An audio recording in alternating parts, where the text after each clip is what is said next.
Meantime, this battle over cheaper obligations to Uncle Sam has a lot of people on both sides roiling a little bit. The Washington Examiner, Sarah Westwood, Democratic strategist, Ohio Senator Capri Cafaro, and GOP strategist Lena Epstein. Okay, Lena, ending with you, begin with you. This battle that has been drawn on, and again, as a giveaway to the rich or the Republicans saying that everyone is going to benefit, which is it? How do you see this going and the battle lines being drawn? Because if it's going to rely on Republican votes, it's going to really need virtually every one of them. I absolutely feel that this is the promise made, promise kept that Mr. Trump gave to the American people along the campaign trail. His commitment was to the middle class, which makes up most of this country. And when you take a look at the initial phases of his proposal, it's to simplify the tax code for the middle class. It's to allow businesses to be stronger and more robust, more able to hire and invest. So these are promises made, promises kept. And as a Republican strategist and advocate for the president and a business owner, I couldn't be more excited about the proposed plan.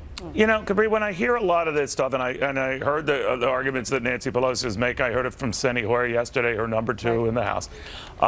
When they start bemoaning and worrying about the deficit and the debt, and knowing as I do, as you do, that the debt doubled under Barack Obama, aren't they a fine one to talk?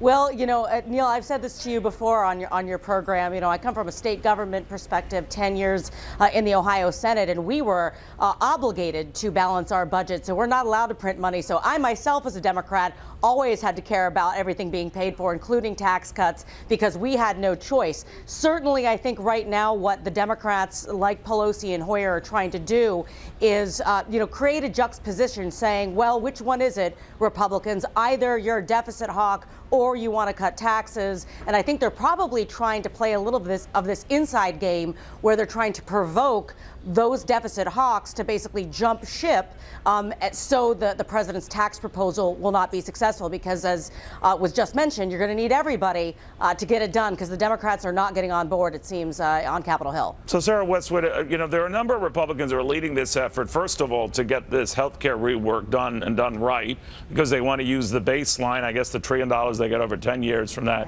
as a way to get a lot of this paid for. There's also talk of a border tax that might be going nowhere with the administration, but there are some in the Republican Party who, while actively supporting the notion that tax cuts create revenues, they don't want to be blamed for worsening the deficit by pushing those tax cuts right away without some corresponding cuts. Where does this stand?